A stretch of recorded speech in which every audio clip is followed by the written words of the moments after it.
जय हिंद। प्रभात पाठशाला अर्थात सुबह की ऑनलाइन पाठशाला में आप सभी का वेरी वेलकम। एक गुणी व्यक्ति की एक मेहनत, इच्छा शक्ति और समर्पण की अंतिम सीमा है आकाश। अर्थात जैसे आकाश की सीमा का कोई पता नहीं, वैसे ही एक गुणी व्यक्ति की इच्छा शक्ति,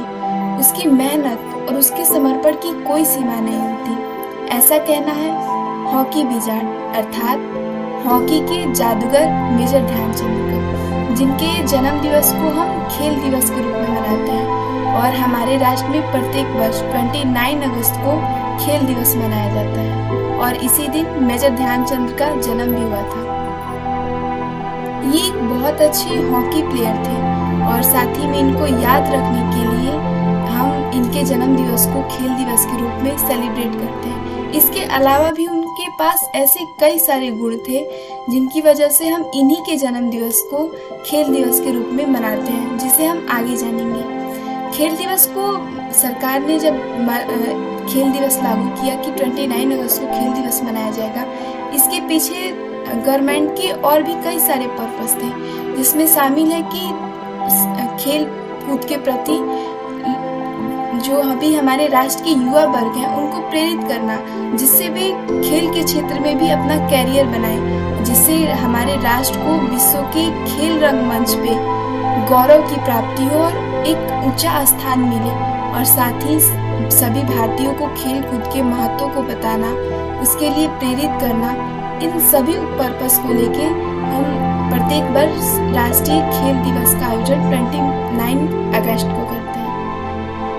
मेजर ध्यानचंद का जन्म 29 अगस्त 1905 AD अर्थात 1905 ईस्वी में भारत की जनसंख्या की दृष्टि से सबसे बड़ा राज्य यूपी के इलाहाबाद में हुआ था, जिसे आजकल हम प्रयागराज के नाम से जानते हैं। इनके पिता सेना में थे, इसलिए इन्होंने भी सबसे पहले सेना ही ज्वाइन किया और इन्होंने सेना में भर्ती अपनी 16 वर्ष की उम्र में की और इसके बाद से भी पदोन्नति के साथ साथ भारतीय सेना में मेजर के पद तक गए, इसलिए इनके नाम के पहले हम मेजर लगाते हैं, मेजर ध्यानचंद। इसी बीच उनके मन में हॉकी के प्रति रुझान आया और एक बहुत अच्छी हॉकी खेलने लगे और इस तरह उन्होंने 1926 AD में अंतर्राष्ट्रीय स्तर पे हॉकी खेलने की शुरुआत की। पहले तो इनका नाम था ध्यानचंद और पहले इन्हें ध्यान सिंह और पहले इन्हें हम ध्यान सिंह के नाम से ही जानते थे, लेकिन ये हॉकी को लेके इतने उत्सुक थे कि ये रात में भी सिर्फ चंद्रमा के उजाले में हॉकी खेला करते थे और तब से इनका नाम पड़ गया ध्यानचंद 1926 ईस्वी में अंतर्राष्ट्रीय स्तर पे हॉकी खेलने की शुरुआत की और उसके बाद से ये इंडियन हॉकी टीम के रेफरी बन गए। इनके रेफरी बनने के बाद भारत ने लगातार 3 बार ओलंपिक में हॉकी गोल्ड मेडल प्राप्त किया। ये पहली बार 1928 ईस्वी में, दूसरा 1932 ईस्वी में और तीसरा 1936 ईस्वी में, अर्थात प्रत्येक 4 वर्ष के अंतराल पे ओलंपिक खेल का आयोजन होता है और लगातार 3 बार भारत ने इनके कप्तानी के समय में लगातार 3 बार भारत ने ओलंपिक में गोल्ड मेडल प्राप्त किया हॉकी के क्षेत्र में। लेकिन एक समय ऐसा आता है जब मनुष्य की शरीर उसका साथ छोड़ देते हैं।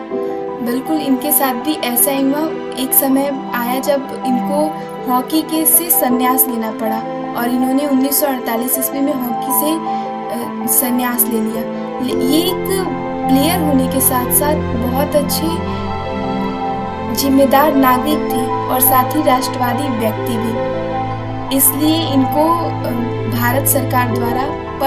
भारत की तीसरा सबसे बड़ा नागरिक सम्मान पद्म भूषण से सम्मानित किया गया है और ये एकमात्र ऐसे फुटबॉल प्लेयर हैं जिनको किसी अवार्ड से नवाजा गया है और साथ ही इनके नाम पे खेल के क्षेत्र में मेजर ध्यानचंद अवार्ड भी दिया जाता है। Indian hockey star major Dhyan Chand का निधन 1979 ईस्वी में हो गया और इनका निधन दिल्ली में हुआ था और इनके निधन के बाद इनको श्रद्धांजलि के तौर पे जो हमारी राष्ट्र की सरकार है उन्होंने जो दिल्ली में राष्ट्रीय स्टेडियम है उसका नाम चेंज करके मेजर ध्यानचंद स्टेडियम उसका नाम दिया और उसके बाद से भारत सरकार ने उनको श्रद्धांजलि दी। अब तक तो हमने उनके बारे में फॉर्मल बातें जानी है, अब इनके जीवन की कुछ प्रेरणादायक घटनाओं को देखते हैं। जब ये बहुत अच्छे, हम जानते हैं कि ये बहुत अच्छे हॉकी प्लेयर थे और ये जब भी खेला करते थे तो ये इतनी उनकी प्रैक्टिस थी कि इनकी हॉकी स्टिक और बॉल इनकी हॉकी स्टिक से कभी छूटती ही नहीं थी। ऐसा ही हुआ जब वे नीदरलैंड में खेल रहे थे तो जब वहाँ बैठे लोगों ने देखा कि इनके बॉल और इनके हॉकी स्टिक तो कभी छोड़ते ही नहीं है, तो उनको लगा कि कहीं इनके हॉकी स्टिक में चुंबक लगा हुआ है जिसकी वजह से बॉल हमेशा इनकी तरफ अट्रैक्टिव होती रहती है और इस कारण उनके हॉकी स्टिक को तोड़ के ये चेक किया गया और चेक किया गया तो उसमें कुछ नहीं मिला क्योंकि उसमें था ही नहीं, बल्कि ये तो उनके अभ्यास की परिणाम थी जिसकी वजह से इनका इतना बैलेंस बन गया था कि हमेशा हॉकी स्टिक के साथ बॉल को रखा करते थे, अर्थात वो मारने के क्रम में हॉकी स्टिक और बॉल साथ ही रहती है। इस घटना से हमें यह प्रेरणा मिलती है कि अगर हम अभ्यासरत रहें तो हमारा सक्सेस निश्चित है। एक और घटना हुई जब ये बर्लिन में 1936 ईस्वी में ओलंपिक खेलने के लिए गए थे। उस वक्त जर्मनी के जो चांसलर थे वो हिटलर थे और वो भी इस गेम को देखने के लिए आए हुए थे। उस वक्त जब हॉकी खेला जा रहा था तो मेजर ध्यानचंद के हॉकी खेलने के स्टाइल से वो बहुत ज़्यादा प्रभावित हुए और उस वक्त भारत जीत भी गया। हॉकी में उसने ओलंपिक में गोल्ड मेडल भी प्राप्त किए और जब ये सब चीज़ समाप्त हो गया, ये प्लेस ओवर हो गया, उसके बाद से मेजर ध्यानचंद को हिटलर ने बुलाया और उनको कहा कि तुम अपने देश की तरफ से खेलते हो, इतना अच्छे प्लेयर हो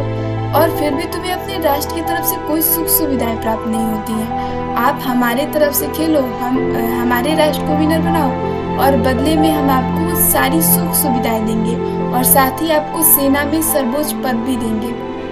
लेकिन हिटलर के इस प्रपोजल को मेजर ध्यानचंद ने ठुकरा दिया और उनसे कहा कि ये मेरे राष्ट्र का कर्तव्य नहीं है कि वो मुझे आगे बढ़ाए, बल्कि ये तो मेरा कर्तव्य है कि मैं अपने राष्ट्र को आगे बढ़ाऊं, उसे गर्वान्वित करूं। और उनके इस बात से हिटलर बहुत ही ज़्यादा प्रभावित हुए। वैसे एक और व्यक्ति थे जिनके विचार से, बातों से, भारतीय जिनसे हिटलर प्रभावित हुए थे, आप उनका नाम कमेंट में बताइएगा। इस तरह हमने देखा कि